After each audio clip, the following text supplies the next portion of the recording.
Welcome back to our channel, besties. Today is a beautiful drama-filled day in the soap universe, and we are so ready to dive into the absolute madness that is currently taking over. Grab your iced coffees, get comfortable, and prepare yourselves because the tea we are serving today is scorching hot and ready to be spilled. My jaw is literally on the floor right now. I am sitting here in the dead of night, eyes completely bloodshot, staring at my screen because I cannot even process what the writers. Besties, we need to hold a literal intervention right now. I am shaking, I am screaming, and if I do not trauma dump this entire chaotic sequence of events onto you guys immediately, I am going to spontaneously combust. We all knew Genoa City was a hot mess, but the latest drop just took things to an entirely new stratosphere of unhinged. I am talking about Sharon Newman, Phyllis Summers, and the absolute jump scare that is. Mainly, we have to set the stage with the absolute tragedy that is Phyllis Summers' current life, because she is low-key spiraling into the Earth's core. Our girl was just brutally forced out of Newman Enterprises. Victor Newman snatched his company back, and Phyllis was left with literally nothing. No power, no control, no corporate throne.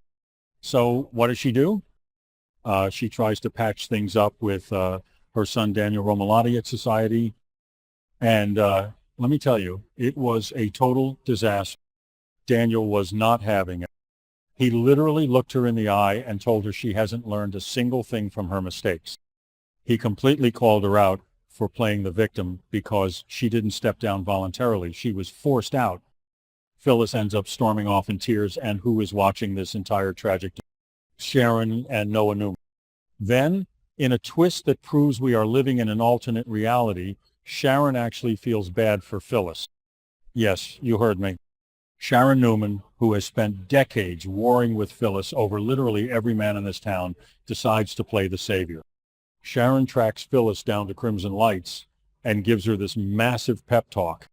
She tells Phyllis that she is not a quitter, that she needs to take control back after that whole messy clinic incident, and that she needs to prove Daniel wrong. It was honestly a beautiful, empowering Sharon validating Phyllis's need for control. Peak character development. No cap, I was sitting there thinking, wow, the growth is real. Yet while this beautiful moment of sisterhood is happening, we have absolute, pure, unbridled chaos unfolding over at the Victor Newman is holding Matt hostage. Well, not hostage legally, but you know how Victor operates. Matt has been locked up, begging for a shower, and Victor finally lets him clean up and change clothes. Matt comes out feeling like a whole new man, but Victor is sitting there like a Bond villain, plotting a massive, rigorous psychological. Victor tells Nick that if Matt passes this test, they can use him, but if he fails, Victor will crush him. Nick is standing there, completely baffled by Victor's bizarre obsession with Matt, especially since Nick is already stressing out about Victor giving Chancellor to Lily Winters and how that is going to absolutely destroy Nikki. Totally. The Chancellor drama is wild on its own. Lily is ecstatic. She's meeting with Kane Ashby, asking him to run the company, and Kane is getting emotional over his twins, texting him about Malcolm's recovery. Even Audra Charles is out here hugging Holden Novak in the park because Malcolm got discharged. And Holden is warning her not to start drama with Sienna Bacall at Noah's new Shadow Room Club opening. Like, Genoa City is buzzing with a million different plots, but none of that matters. Hot take, but I am actually ascending because of what happens. Sharon, feeling like she just did her good deed for the decade by comforting Phyllis, decides she needs to check up on her new frenemy turned ally. She heads over to Phyllis's place, probably expecting to find Phyllis crying over a pint of ice cream or plotting a corporate takeover on her laptop. Sharon knocks. No answer. The door is unlocked because nobody in this town knows what a deadbolt is. Sharon walks in, calling out for Phyllis. She wanders down the hall, pushes open the bedroom door, and I literally screamed at my screen. Sharon catches Matt in Phyllis's bed. I am not joking. I am not exaggerating. Matt is in Phyllis's bed. My brain basically turned into a buffering. I was oscillating between Pure hype and total dis. How did Matt get from the Newman Ranch, fresh out of Victor's creepy little shower, straight into Phyllis? What in the actual Wattpad fan fiction is going on here? Sharon is standing there in the doorway, her eyes wide as saucers, looking at Matt, who is looking back at her like a deer in headlights, and Phyllis is right there in the absolute thick of it. The visual chaos of this scene is something that will be burned into my retinas for the rest of my life. Is it just me, or did they completely fumble the bag on this one by not giving us a 10-minute build-up to this? We just smash cut to Sharon opening the door, and bam! Matt is there. And besties, this is where the piping hot tea gets nuclear. Because Sharon catching him isn't just an embarrassing hookup moment, it is the exact moment Matt's dark secret is finally exposed. Wait, let me just pause for a random storytime rabbit hole. Remember back in the day when Sharon and Phyllis used to literally throw each other into literal physical altercations over net? Remember the absolute carnage of their rivalry? They would sabotage each other's lives, ruin each other's weddings, and basically act like feral cats in designer dresses. And now Sharon is the one walking in on Phyllis in a compromising position, but instead of using it to destroy her, Sharon is just standing there realizing that Phyllis is being played. Wait, I'm literally yapping. Let's get back to the dark secret. Matt isn't just seeking comfort in the arms of a vulnerable, rejected Phyllis. Oh no. The dots are connecting in real time. Victor Newman explicitly told Nick that he was putting Matt through a rigorous test of sincerity. Victor said he would use Matt if he passed. Besties, Matt in Phyllis's bed is the test. Victor sent him there. Or, even worse, Matt escaped and is using Phyllis as a human shield against Victor's wrath.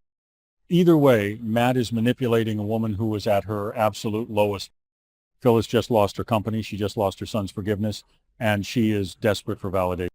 Matt saw that gaping emotional wound and swan dived right into it. I am literally hyperventilating trying to process the psychological warfare. Phyllis thinks she is finding a moment of control, a moment of reckless passion to numb the pain of Daniel's rejection. But in reality, she is just a pawn in whatever sick, twisted. And Sharon, sweet, empathetic, newly supportive. Sharon is the one who uncovers. Sharon sees the look on Matt's face. She sees the burner phone on the nightstand, or whatever physical proof of his secret is laying right there in plain sight, and the illusion is instantly shattered. How are we supposed to survive until the next episode? I am pacing my bedroom right now. The betrayal, the drama, the absolute disrespect to Phyllis's emotional state. I mean, I know Phyllis is a problematic fave. We all know she brings 90% of her misery onto herself. She plays the victim. She self-sabotages. She pushes her kids away. Daniel was not wrong for calling her out at society, but to have Matt exploit her vulnerability right after Sharon tried to build her back up, it is sick, it is twisted, and it is peak cinema. I need to know what Sharon does next. Does she scream? Does she pull Matt out of that bed by his newly washed hands? Does she look at Phyllis and say, girl, I literally just gave you a pep talk at the coffee house, and this is how you take control. Sharon has to be the one to expose Matt's secret to Phyllis right then and there. She has to rip the Band-Aid. We are witnessing soap opera history, Squad. The dynamics are shifting so fast, I need a neck break. Nick is over at the ranch whining about Nikki and Chancellor, completely oblivious to the fact that his baby mama just caught Victor's weird hostage in bed with his other baby mama. The interconnected, messy webs of Genoa City are glowing. I am officially a hostage to this storyline. I need every single detail of Matt's dark secret. I need Victor's smug reaction. And most of all, I need Phyllis to rise from the ashes of this embarrassing bed-hopping disaster and absolutely obliterate Matt for playing her. All right, I need to go chug some water and calm my heart rate down because I am legit sweating. Sound off in the comments, my rider dies. Do you think Victor orchestrated this hookup? Is Matt actually a double agent? And how long before Daniel finds out and permanently blocks Phyllis?